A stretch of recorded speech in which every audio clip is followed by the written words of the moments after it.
Hi guys, welcome back to my channel. आज का हमारा topic class 12th chapter 1 variations in psychological attribute से ही है। कल हमने यहाँ तक देखा था कि इंटेलेक्चुअली गिफ्टेड इंडिविजुअल्स जो होते हैं वो हाई परफॉर्मेंस दिखाते हैं अपनी जो है आउटस्टैंडिंग पोटेंशियलिटीज़ उनकी उसकी वजह से, मतलब कि जो उनके पास एबिलिटीज़ होती है, काबिलियत होती है हर चीज़ को एट एक्सीलेंसी पे करने की, उसकी वजह से वो उनकी परफॉर्मेंस हाई होती है किसी भी चीज़ को जिसको वो पकड़ते हैं करने के लिए उसमें। और उसके बाद ही स्टडी ऑफ गिफ्टेड इंडिविजुअल्स हमने देखा था, शुरू हुई थी 1925 में, जब लुइस जर्मैन ने फॉलो किया था लाइव्स ऑफ अबाउट 1500 चिल्ड्रन के बारे में। उन्होंने देखा था जिनका IQ 130 या 130 से ज़्यादा है, ये एग्ज़ामिन करने के लिए कि कैसे उनका इंटेलिजेंस रिलेट करता है इनके ऑक्यूपेशनल सक्सेस के साथ, मतलब कि जो वो काम कर रहे हैं जॉब वगैरह जिस प्रोफेशन में वो है वहाँ पे कितने सक्सेसफुल हैं, उसके साथ वो कैसे रिलेट करती है उनकी इंटेलिजेंस, प्लस लाइफ में कैसे वो एडजस्टमेंट कर पा रहे हैं, उसके साथ कैसे रिलेशन है उनकी इंटेलिजेंस का। ठीक है, अब टैलेंट और गिफ्टेडनेस को हम एक दूसरे की जगह पर इंटरचेंजेबली यूज़ करते हैं, लेकिन दोनों का मतलब अलग है, दोनों अलग चीज़ें। तो टैलेंट और गिफ्टेडनेस में डिफरेंस क्या होता है वो देखेंगे, और पूछा भी जा सकता है दोनों में डिफरेंस। और जो सामने मैंने लाइनें डाली हुई है ना वो मत देखना, मैं बहुत टेढ़ी लाइनें डालती हूँ, प्लस राइटिंग भी मत ही देखो, वैसे बेकार है बहुत। ठीक है, जो समझाऊंगी वो सब कुछ समझ आ जाएगा, और बुक की लैंग्वेज है सामने भी सारी, तो कोई दिक्कत नहीं होगी ऐसा। फिर भी अगर कोई अक्षर समझ ना आए ना तो प्लीज़ पूछ लेना, कि बहुत ही ज़्यादा मतलब गंदे वाले कीड़े मारे गए हैं सामने, दिख ही रहे होंगे। ठीक है, तो गिफ्टेडनेस क्या होता है? गिफ्टेडनेस एक एक्सेप्शनल जनरल एबिलिटी होती है जो कि सुपीरियर परफॉर्मेंस में देखी जा सकती है बहुत बड़े लेवल पर और बहुत सारे वैरायटी ऑफ एरियाज़ के अंदर। मतलब गिफ्टेडनेस तुम इस प्रकार से समझ सकते हो कि कोई इंसान ना अच्छे से परफॉर्म कर पा रहा है बहुत सारी चीज़ों को, वो सिर्फ एक चीज़ में अच्छा नहीं है, वो बहुत सारे एरियाज़ में अच्छा है जहाँ पर वो एकदम लाइक A1 ग्रेड लेकर आ रहा है और सबसे अच्छा करके दिखा रहा है। और टैलेंट में ये फ़र्क होता है, टैलेंट और गिफ्टेडनेस में। टैलेंट में ये होता है कि वो किसी स्पेसिफिक एरिया में अच्छा है, उसकी एबिलिटी है तो उसके पास हर काम को करने की, लेकिन वो थोड़ी कम लेवल पे है, थोड़ी नैरोअर टर्म है वो, यानी कि रिमार्केबल एबिलिटी, वो जाना पहचाना किस चीज़ से जाता है, फेमस वो पॉपुलर उसके एक ही काम की वजह से, क्योंकि वो किसी स्पेसिफिक फील्ड में अच्छा है। मान लो उसका जहाँ इंटरेस्ट है वो सिर्फ वहाँ पर ही सबसे अच्छे से कर पाता है, हाँ करता है वो बाकी जगहों पर भी है, लेकिन वो टैलेंटेड उसी एक एरिया में, उसी एक स्पेसिफिक फील्ड में काम करने में है।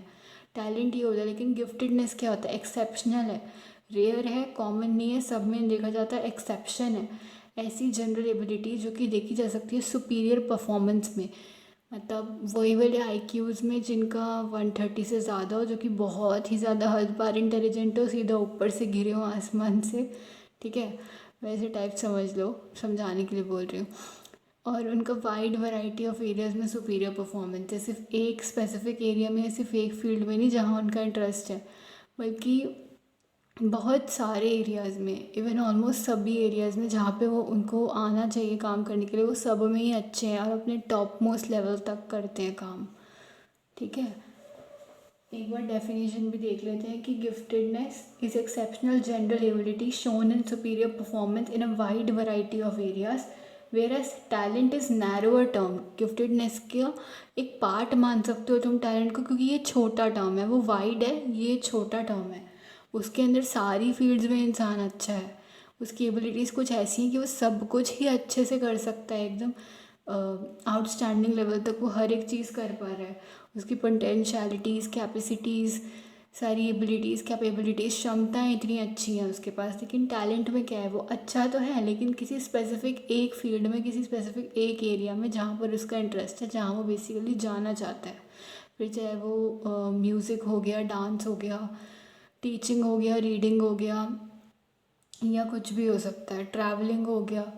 ठीक है, और whereas talent is narrow term and refers to remarkable ability, मतलब ये भी जानी पे जाने वाली, जाने वाली, जो फेमस है उस इंसान के लिए, जो मतलब जिस चीज़ के लिए वो इंसान पॉपुलर है, बेसिकली जो नोटिस करी जा सकती है, आसानी से उसमें देखी जा सकती है, remarkable ability in a specific field, किसी एक स्पेसिफिक एरिया में, किसी एक स्पेसिफिक फील्ड में, बेसिकली जहाँ उसका इंटरेस्ट है वहाँ मान लो, क्योंकि ऐसा समझना भी आसान होगा और ज़्यादातर होता भी यही है।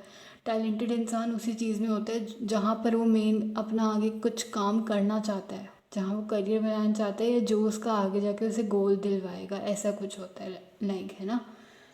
फिर चाहे वो कोई इंस्ट्रूमेंट्स बजाना हो गया, या कोई बहुत ज़्यादा पोइट्री वगैरह लिखना हो गया, तो स्पेसिफिक फील्ड में स्पिरिचुअल हो सकता है, सोशल हो सकता है, या एस्थेटिक हो सकता है।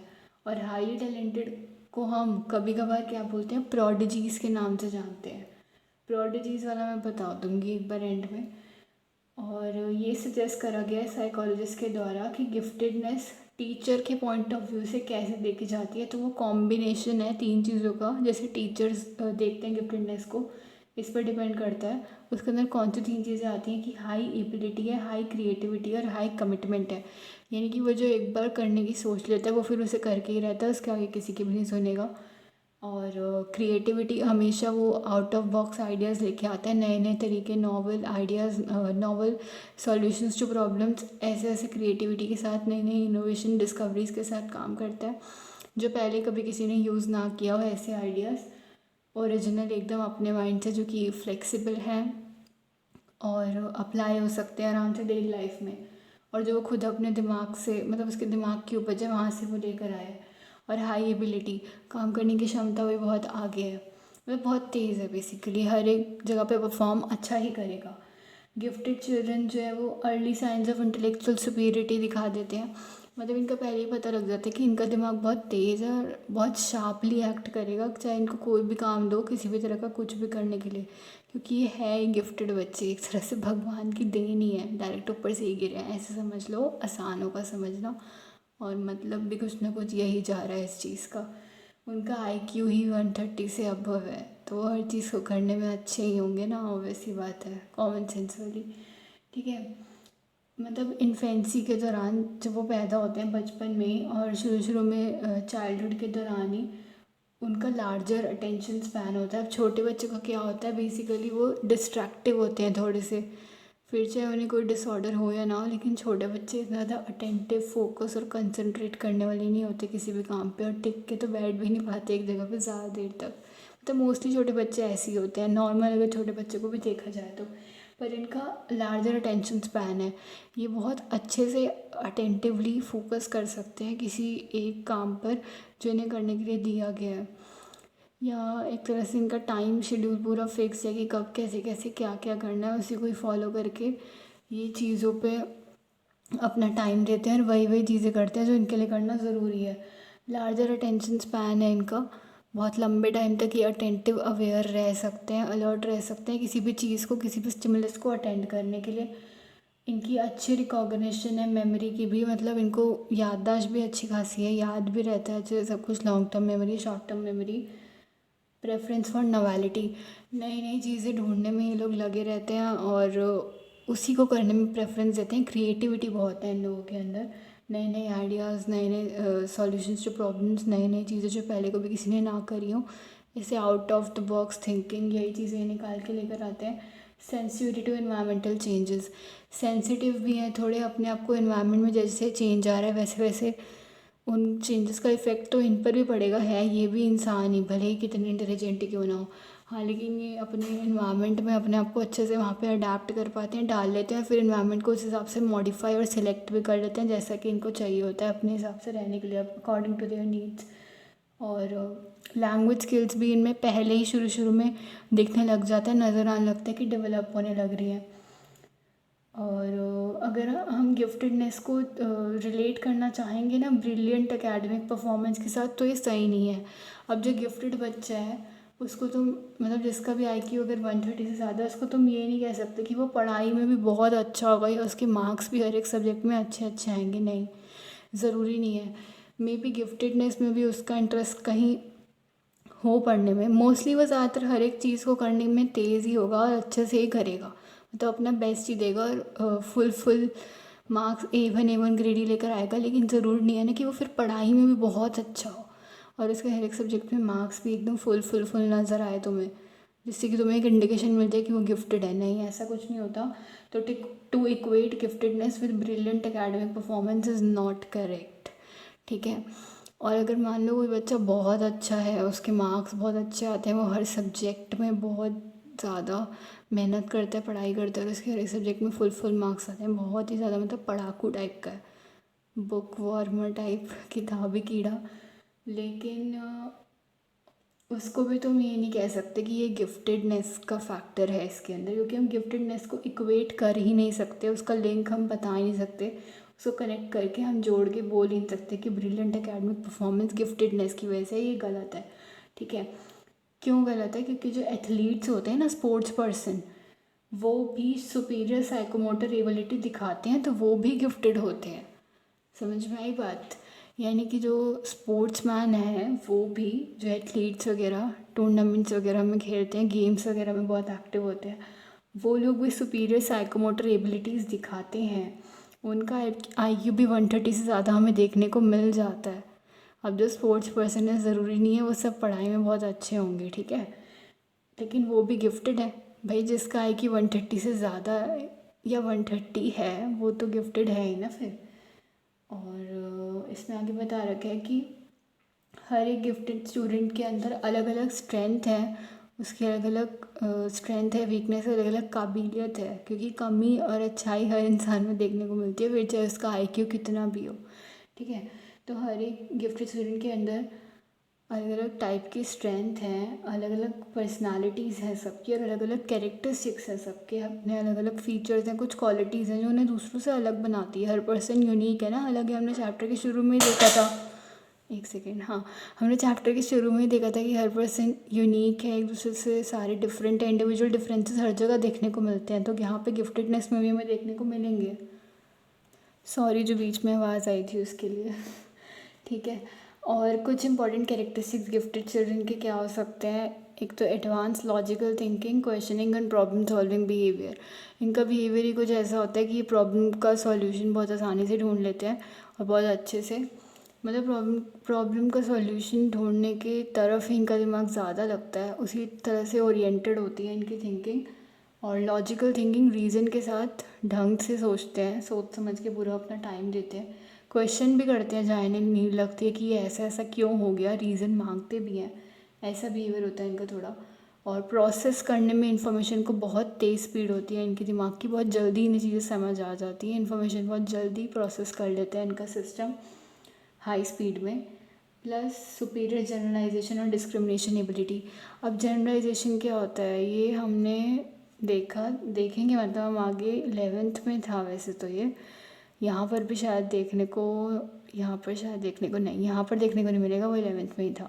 मैं बताती हूँ क्या होता है जनरलाइजेशन का ना। मतलब वैसे ये होता है कि मान लो एक छोटे बच्चे ने किसी को देखा है ब्लैक कपड़ों में और मूंछों के साथ, तो बेसिकली वो उसको देख के डर जाएगा। अब उसे कोई और पर्सन भी ऐसे कभी दिख जाएगा ना, वाइट कपड़ों में मूंछों के साथ, या कोई भी उसी पर्सन के सिमिलर अपीयरेंस में, तो वो उसको देख के भी डरेगा, तो उस हिसाब से जनरलाइज करेगा सिमिलैरिटीज़ के बेसिस पर।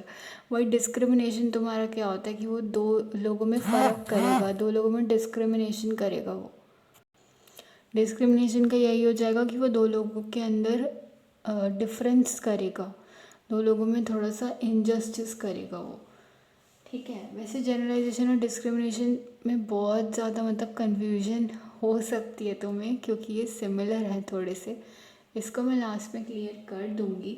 बेसिकली वो लोगों की वो लोग बहुत सुपीरियर होते हैं जनरलाइजेशन करने में भी, और डिस्क्रिमिनेशन एबिलिटीज़ भी उनके पास हाई लेवल की होती हैं, पहचान जाते हैं, फ़र्क कर पाते हैं आसानी से लोगों में वो, ठीक है। ये वाला पॉइंट भी मैं समझा दूँगी लास्ट में, ये वाला प्रोडिजीज़ वाला।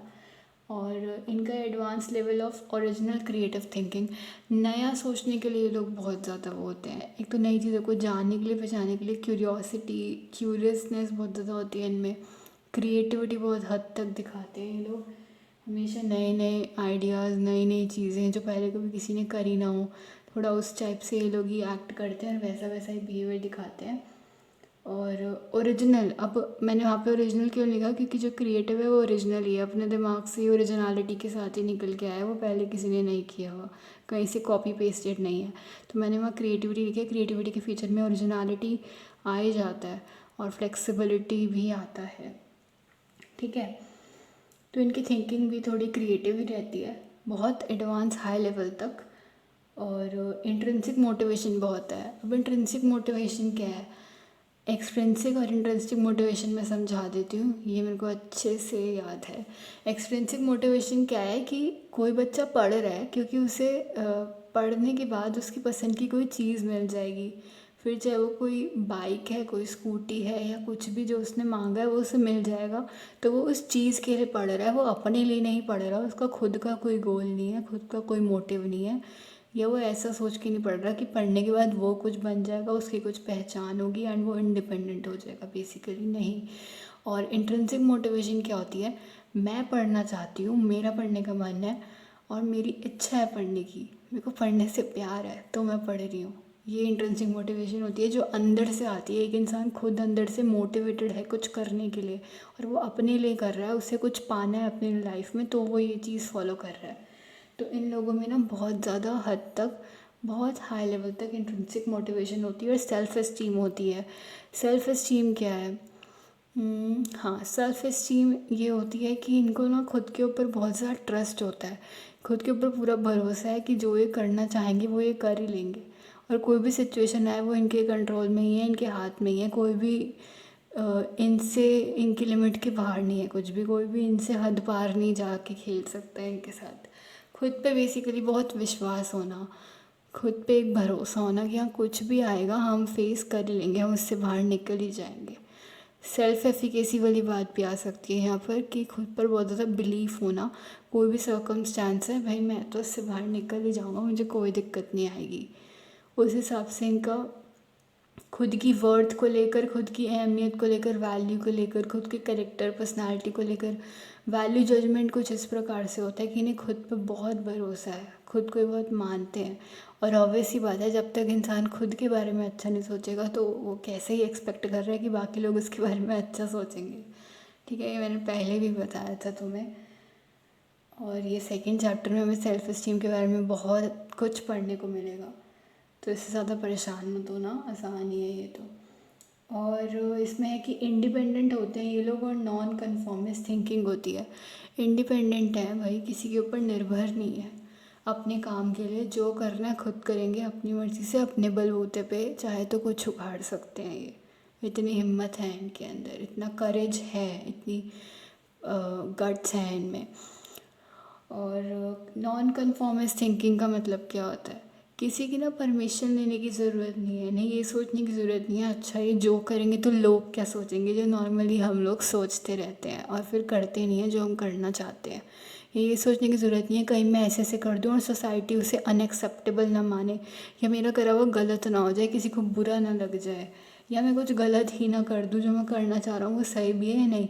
ये ऐसे ना मेंट लोग इधर सोचने में टाइम वेस्ट नहीं करते हैं, क्योंकि इनकी थिंकिंग थोड़ी इंडिपेंडेंट है, अपने हिसाब से सोचते हैं, जो इनका दिल दिमाग कहता है करने को, या जो इनका मन करता है बेसिकली करने को, उसी को ही ये फॉलो करते हैं। फिर चाहे वो इनका इंटरेस्ट है कोई गोल की तरफ है, गोल ओरिएंटेड बिहेवियर तो होता ही है इनका। तो नॉन कन्फॉर्मिस्ट थिंकिंग है कि हाँ किसी से हमें श्योरिटी नहीं चाहिए कुछ करने की, किसी से इतनी सर्टेनिटी नहीं चाहिए, हाँ भाई पूछ पूछ के नहीं करना, ना कोई हमें जज करे ना कोई हमें कुछ बताए, हमें पता है हमें क्या करना है और हम वही करेंगे, किसी से कंफर्म करने की ज़रूरत नहीं है हमें। नॉन कन्फॉर्मिस्ट थिंकिंग है। अब इसे तुम एटीट्यूड तो मत कहना भाई बिल्कुल भी, क्योंकि ये एटीट्यूड वाली बात नहीं है। एटीट्यूड वाली बात हो भी सकती है, नहीं भी हो सकती, पर मेरे हिसाब से नहीं है एटीट्यूड वाली बात, क्योंकि इंसान वही कर रहा है जो वो करना चाहता है, सबको हक है, सबको राइट है वो चीज़ करने का जो वो करना चाहता है। किसी के फोर्स या प्रेशर के अंडर आके अगर वो चीज़ नहीं कर पा रहा जो वो एक्चुअल में करना चाहता है, तो ये गलत होगा उसके साथ भी। और कोई ऐसे चाहेगा भी नहीं कि किसी के साथ ऐसा कुछ हो। एटलीस्ट एक अच्छा इंसान तो बिल्कुल नहीं चाहेगा कि जो कोई भी कुछ करना चाह रहा है वो ना कर पाए उसकी वजह से, या उसके सपने अधूरे रह जाएं। ठीक है, ये बहुत डीप हो गया। मेन बस याद करना इंडिपेंडेंट और नॉन कन्फॉर्मिस्ट थिंकिंग है, और इसके सारे ही करेक्टरिस्टिक्स हर बार पूछे जाते हैं एग्ज़ाम में, हर बार 6 मार्क्स के डिवाइड में ये 3-3 मार्क्स में आता है, तो इसके 3 करेक्टरिस्टिक्स पूछे जाते हैं। और डिफरेंस पूछ लिया जाता है गिफ्टेडनेस और टैलेंट के अंदर, ये पूछ लिया जाता है कि टीचर के पॉइंट ऑफ व्यू से गिफ्टेडनेस क्या होती है, ऐसे ऐसे करके 3 पार्ट्स में डिवाइड किया होता है। 4 मार्क्स में आते हैं तो 2 मार्क्स में अलग से इसके कैरेक्टरिस्टिक्स पूछे जाते हैं। 2 मार्क्स में आते हैं तो सिर्फ कैरेक्टरिस्टिक्स और गिफ्टेडनेस टैलेंट की डिफाइन पूछी जाती है।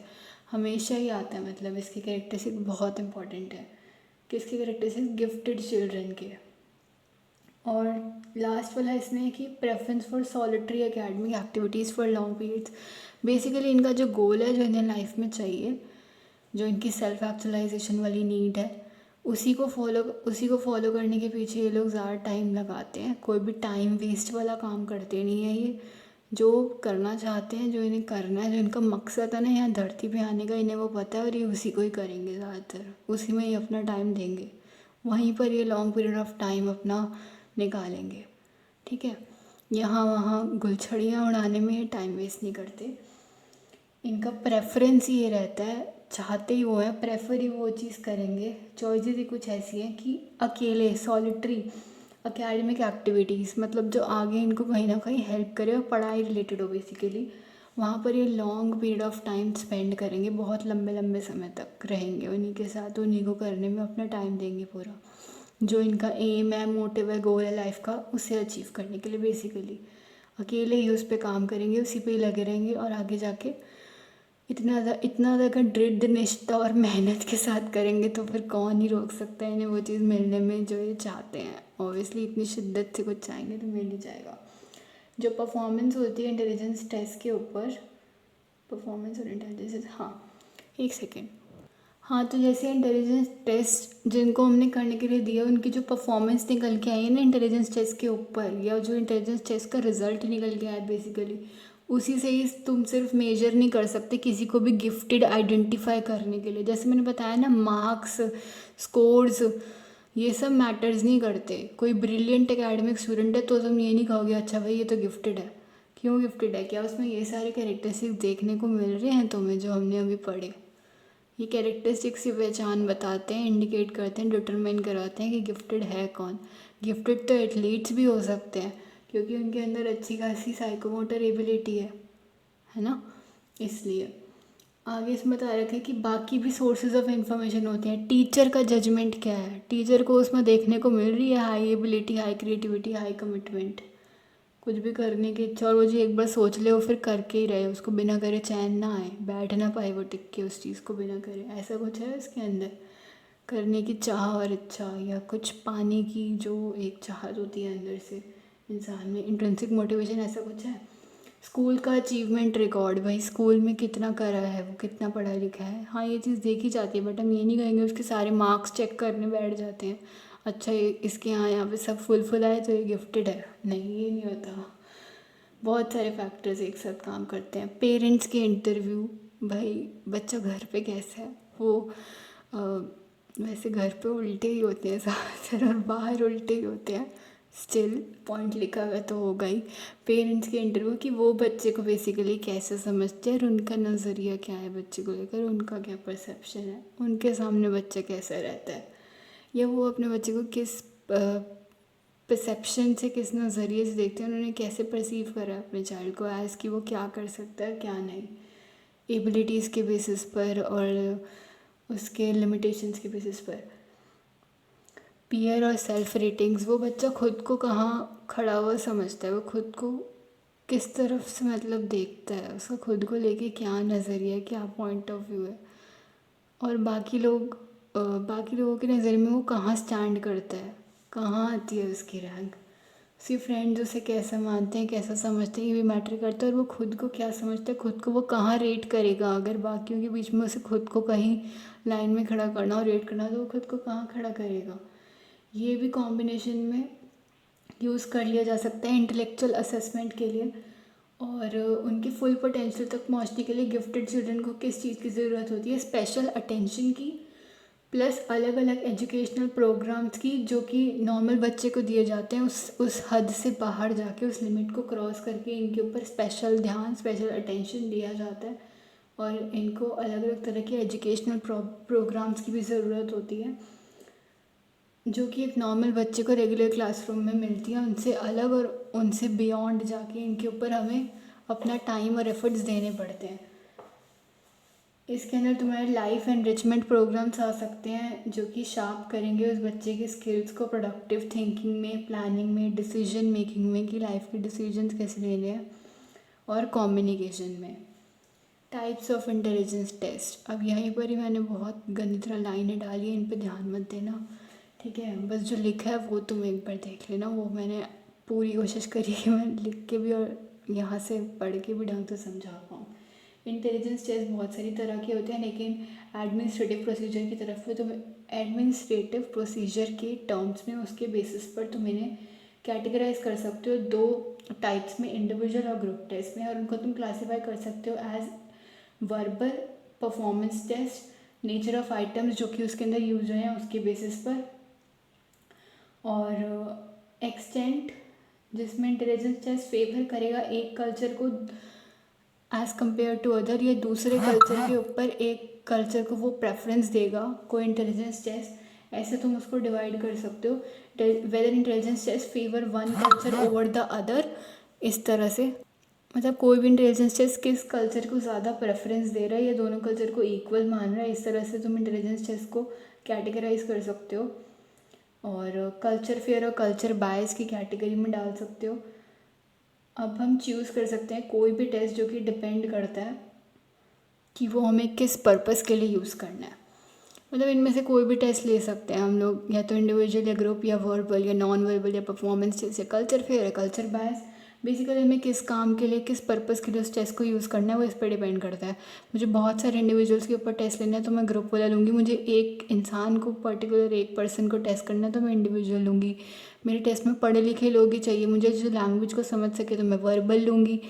अब मुझे पढ़े लिखे लोग नहीं चाहिए, लिटरेट लोग भी मेरे टेस्ट को परफॉर्म कर सकते हैं किसी भी टाइप के, कोई ऐसे किसी भी तरह का डिस्क्रिमिनेशन नहीं है तो मैं नॉन वर्बल लूँगी। मेरे टेस्ट में सारे कल्चर्स के कोई भी लोग आ सकते हैं, वो कल्चर फेयर टेस्ट है। किसी भी बेसिस पे इंडिविजुअल्स के बीच में डिस्क्रिमिनेट नहीं किया जाएगा, डिस्क्रिमिनेशन नहीं होगा, ना कास्ट, ना क्लास, रेस, किसी भी चीज़ के बेसिस पर, ना कलर, क्रीड, तो कोई भी आ सकता है, ना रिलीजन जो कि मेन चीज़ है। कल्चर बायस, मेरे को किसी एक पर्टिकुलर कम्युनिटी के बारे में पढ़ना है या मुझे वेस्टर्न कल्चर के बारे में ही पढ़ना है तो वो कल्चर बायस है, ठीक है। अब ये ख़त्म नहीं हुआ, अब एक्सप्लेनेशन बुक के हिसाब से शुरू होगी, वो छोटा सा इंट्रो था शॉर्ट में। इंडिविजुअल इंटेलिजेंस टेस्ट वो होता है जो कि एडमिनिस्टर करा जाता है एक पर्सन पे एक टाइम पर। ग्रुप इंटेलिजेंस टेस्ट वो होता है जो कि एडमिनिस्टर करा जाता है बहुत सारे पर्सनस पर एक साथ, साइमल्टेनियसली, या एक के बाद एक। मतलब एक साथ मैंने बहुत सारे लोगों को टेस्ट दे दिया करने के लिए और मैं उनको ऑब्जर्व कर रही हूँ या देख रही हूँ उनको कि वो कैसे परफॉर्म कर रहे हैं उस टेस्ट में। इंडिविजुअल टेस्ट के अंदर टेस्ट एडमिनिस्ट्रेटर को एस्टैब्लिश करनी पड़ती है रैपो सब्जेक्ट के साथ, और उसको सेंसिटिव होना पड़ता है सब्जेक्ट के साथ जिसके ऊपर वो टेस्ट कर रहा है ना अपना, उसे सब्जेक्ट बोलते हैं साइकोलॉजी में। सेंसिटिव होना पड़ता है सब्जेक्ट की फीलिंग्स के साथ, उसके मूड के साथ, उसके एक्सप्रेशन के साथ जो कि टेस्ट सेशन के दौरान वो दिखाएगा, ठीक है। यानी उसे वाकिफ़ होना पड़ेगा कि ये कैसा फील कर रहा है, इसका मूड टेस्ट देने लायक अभी है या नहीं, ये थका हुआ टायर्ड तो नहीं है, कहीं टेस्ट दे सकता है ना अभी, और इसके एक्सप्रेशंस क्या आ रहे हैं टेस्ट के दौरान। अच्छा मतलब इसे क्वेश्चन समझ आ रहे हैं कि नहीं, या इसे बहुत अटपटा उलझा हुआ लग रहा है, लाइक होच पोच मच रही है, उसे कुछ समझ नहीं आ रहा टेस्ट में, उसके ऊपर से जा रहा है बिल्कुल।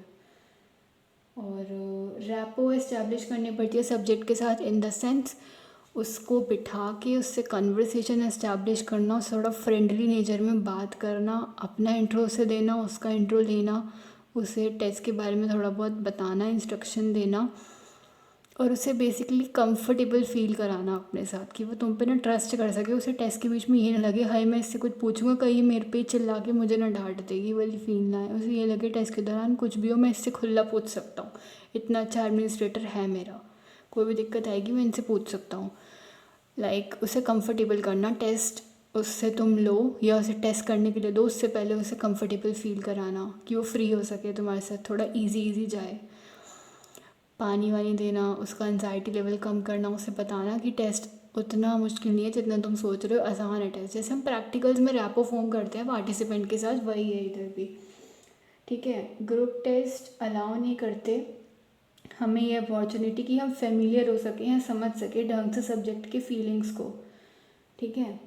यहाँ पर हमें नहीं पता लगेगा कि जो ग्रुप टेस्ट वाले में, क्योंकि बहुत सारे इंडिविजुअल्स हैं, सेवरल पर्सन्स पर ये एडमिनिस्टर करा जाता है, तो यहाँ पर हम नहीं देख सकते या हम पता नहीं कर सकते कि एक एक इंसान क्या क्या फील कर रहा है, कैसे कैसे देख रहा है क्वेश्चंस को जो कि टेस्ट में पूछे गए हैं, या क्या क्या हर एक इंसान का मूड है, कौन कौन टेस्ट करना चाहता है एक्चुअली, या कौन सही रिज़ल्ट देगा अपने बारे में, कौन नहीं देगा। हम इसमें ऐसे कुछ पता नहीं कर सकते, इतना रिलायबल नहीं होता ये। और एक साथ इतने सारे लोगों पे टेस्ट एडमिनिस्टर करने का मतलब कि हम पूरा अपना टाइम, ध्यान, एफर्ट्स भी इतने हर एक एक इंसान पे नहीं दे पाएंगे, तो इतने अच्छे से कन्वर्सेशन बिल्ड नहीं हो पाएगी किसी से भी, ना रैपो फॉर्मेशन हो पाएगी इंडिविजुअल टेस्ट में जैसे कि होती है, जो कि बहुत ज़रूरी होती है किसी भी चीज़ को शुरू करने से पहले साइकोलॉजी में। ठीक है, इंडिविजुअल टेस्ट अलाउ करते हैं लोगों को कि वो आंसर कर सकें ओरली, अपने मतलब मुंह से बता के, बोल करी या रिटन फॉर्म में भी, और मैनिपुलेट कर सकते हैं ऑब्जेक्ट्स को, क्वेश्चंस को जो कि टेस्ट में पूछे गए हैं। जैसे जैसे उनका एडमिनिस्ट्रेटर इंस्ट्रक्शन दे रहा है, जैसे जैसे टेस्ट में आंसर करने को लिखा हुआ है, वैसे वैसे अपने हिसाब से आंसर कर सकते हैं।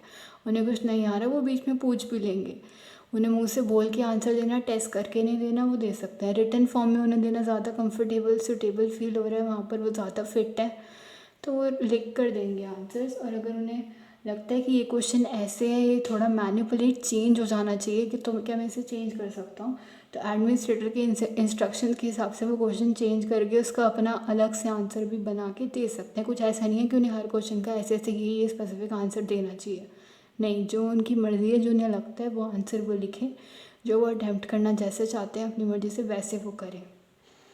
ये क्लोज एंडेड ओपन एंडेड वाला भी होता है इसमें। अब मेरे को ये पक्का नहीं पता कि क्लोज एंडेड कौन सा है और ओपन एंडेड कौन सा है। और इसमें हमारे वो भी आ जाते हैं कि जहाँ पर तुम्हारे सिर्फ शॉर्ट क्वेश्चंस पूछे जाते हैं, true false, fill in the blanks and alls, और कहीं पर हर टाइप के भी क्वेश्चन होते हैं। तो ये क्लोज एंडेड ओपन एंडेड वाली बात मैं यहाँ पे नहीं करूँगी, और यहाँ पे बोला भी नहीं हुआ, लिखा भी नहीं हुआ, पर हो सकता है, मैं सिर्फ बोल रही थी कि हो सकता है, तो कन्फ्यूज़ मत होना। Group test generally written answers ही मांगते हैं, लिखा हुआ ही चाहिए उनको, आंसर्स लिखे ही होने चाहिए, और मल्टीपल चॉइस फॉर्मेट में होते हैं, एमसीक्यूज़ के फॉर्म में होते हैं ग्रुप टेस्ट, एक एक वन वर्ड वाले ही। ठीक है, verbal non verbal performance test, intelligence test पूरी तरीके से वर्बल भी हो सकता है, पूरी तरीके से नॉन वर्बल भी हो सकता है, पूरी तरीके से परफॉर्मेंस बेस्ड भी हो सकता है, और या तो उसके अंदर आइटम्स क्वेश्चंस तीनों कैटेगरी के मिक्स भी हो सकते हैं। एक ही टेस्ट वर्बल भी हो सकता है, नॉन वर्बल टाइप के भी क्वेश्चंस उसमें देखने को मिल सकते हैं, और उसी के अंदर परफॉर्मेंस, जहाँ पे इंसान को कुछ मैनिपुलेट करना पड़ जाए ऑब्जेक्ट के साथ, या कुछ एक्टिविटी परफॉर्म करनी पड़ जाए, ऐसा भी टेस्ट हो सकता है। एक ही टेस्ट, वर्बल भी, नॉन वर्बल भी, परफॉर्मेंस भी, और तीनों अलग अलग भी हो सकते हैं, सिर्फ वर्बल भी, सिर्फ नॉन वर्बल भी, सिर्फ परफॉर्मेंस बेस्ड टेस्ट भी।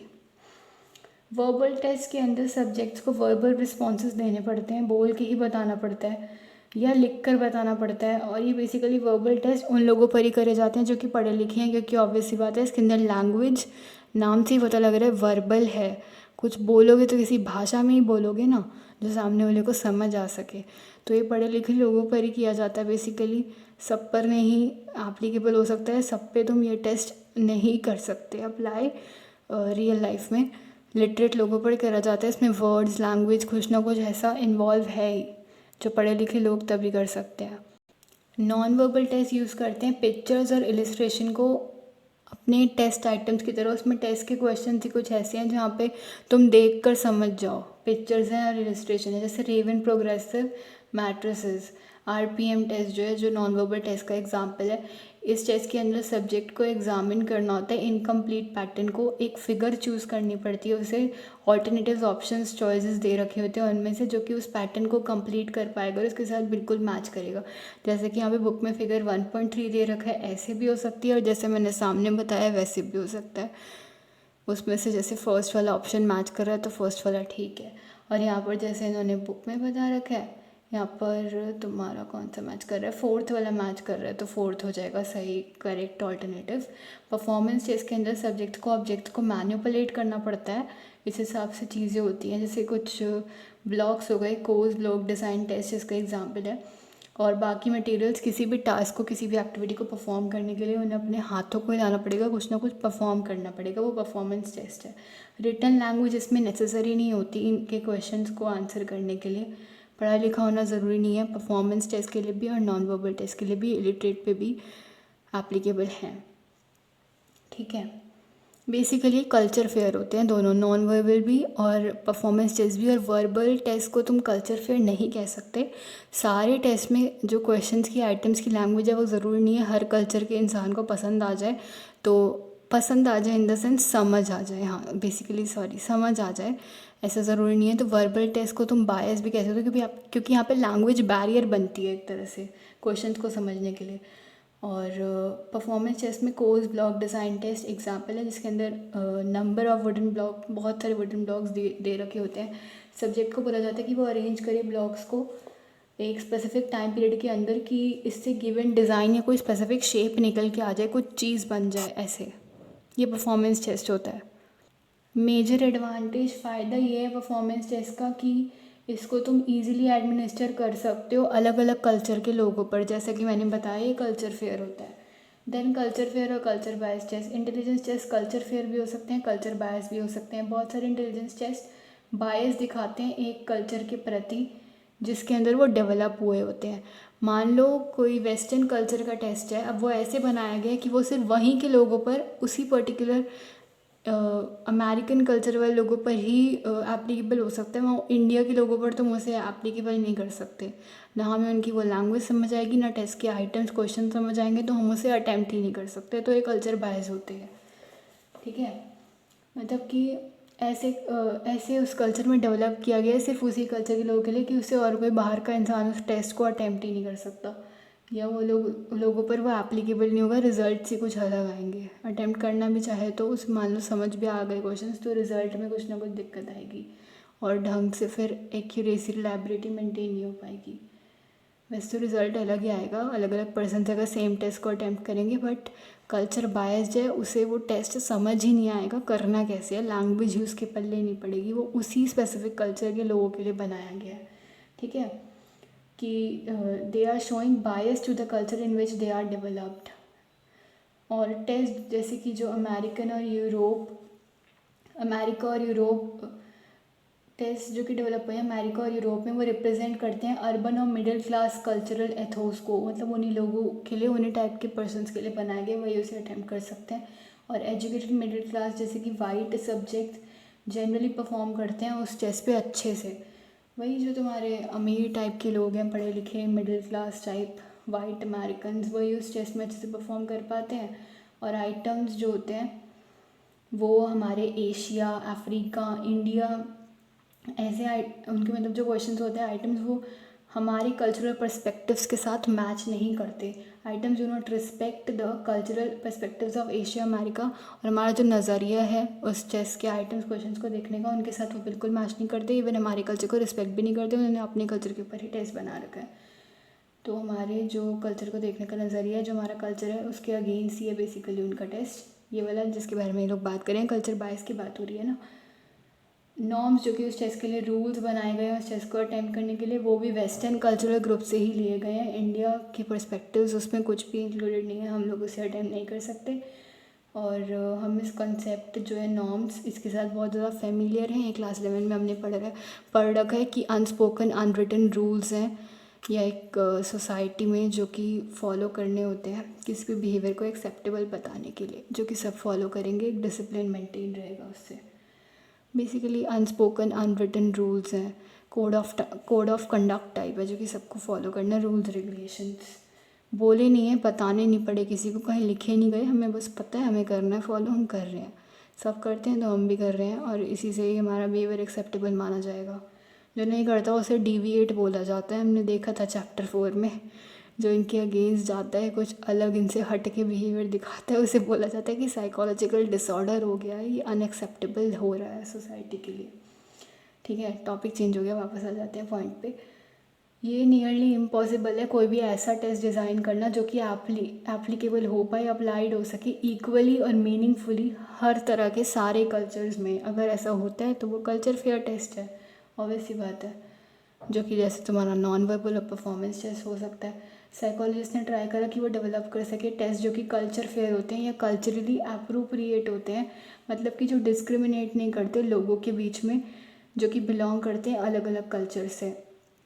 ऐसे टेस्ट के अंदर क्वेश्चंस कुछ इस टाइप से कंस्ट्रक्ट करे जाते हैं इस तरीके से कि वो एसेस करेंगे एक्सपीरियंसेस जो कि सारे कल्चर्स में कॉमन देखे जाते हैं, और क्वेश्चंस कुछ इस लैंग्वेज में होंगे, लैंग्वेज यूजेज कुछ इस तरीके से होगी, मतलब क्वेश्चंस कुछ इस प्रकार से होंगे जहाँ पे लैंग्वेज की कोई यूजेज की ज़रूरत नहीं पड़ेगी, जहाँ पे किसी लैंग्वेज की नीड ही नहीं आएगी, इतनी रिक्वायर्ड नहीं होगी लैंग्वेज। जब लैंग्वेज नहीं होगी तो लैंग्वेज एक बैरियर बनती है ना कल्चर के अंदर, डाइवर्सिटी है, कल्चर अलग अलग है, लैंग्वेज सबकी अलग अलग है, तो जब लैंग्वेज हट जाएगी तो सबके कॉमन एक्सपीरियंस अलग मतलब सबके सारे कल्चर्स में जो कॉमन एक्सपीरियंस देखे जाते हैं उन्हीं को एसेस करा जाएगा, उन्हीं को पढ़ा जाएगा, तो वो टेस्ट फिर कल्चर फेयर बन जाएगा ना। नॉन वर्बल और परफॉर्मेंस टेस्ट हेल्प करते हैं कि वो रिड्यूस कर सकें कल्चरल बायस को। यूजुअली ये लोग ये एसोसिएट जो होते हैं कल्चरल बायस जो आते हैं लैंग्वेज की वजह से बैरियर बन के वर्बल टेस्ट, मतलब लैंग्वेज बैरियर बनती है, culture bias test verbal test हो सकते हैं। Non verbal and performance test help in reducing cultural biasness, जो कि कल्चरल बायसनेस को तुम एसोसिएट कर सकते हो, रिलेट कर सकते हो किसके साथ, वर्बल टेस्ट के साथ, जहाँ पे लैंग्वेज इन्वॉल्व है। अब लैंग्वेज लोगों को एक दूसरे से अलग बनाती है, हर एक कल्चर में अपनी अलग लैंग्वेज है जो फॉलो होती है, डाइवर्स है ना, बहुत डाइवर्सिटी है, वैरायटी है बहुत ज़्यादा, तो हर एक कल्चर में सेम लैंग्वेज नहीं बोली जाती ना, लैंग्वेज बैरियर बनती है, रुकावट एक तरह से, जो लोगों को और ज़्यादा इंडिविजुअल डिफरेंसेस बढ़ा रही है कि वो सेम तरह का टेस्ट भी परफॉर्म नहीं कर सकते सारे, तो कल्चर बायस हो गया। वैसे तो यहाँ पर टॉपिक ख़त्म होता है, एक बार प्रोडिजीज बताना था मेरे को, और जनरलाइजेशन एंड डिस्क्रिमिनेशन बताना था, वो मैं बताती हूँ। तो ना देखो, डिस्क्रिमिनेशन होती है कि ability to perceive respond to different stimuli, ठीक है। जनरलाइजेशन होती है कि tendency to respond to same but tendency to respond in a same manner to different but similar stimuli, मतलब कि स्टिमुलस सेम ही है लेकिन हम उसके प्रति सेम मैनर में रिस्पॉन्ड नहीं कर रहे, अलग अलग तरीके से रिस्पॉन्ड कर रहे हैं। डिस्क्रिमिनेशन में हम फ़र्क कर रहे हैं, ठीक है।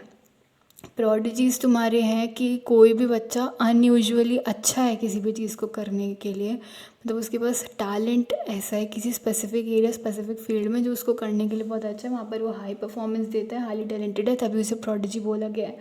स्पिरिचुअल का मतलब क्या होता है कि डीप थॉट से रिलेटेड है, डीप थिंकिंग डीप इमोशंस उसके अंदर है, और वहाँ पे फिज़िकल बॉडी रिलेटेड थिंग कोई भी नहीं है।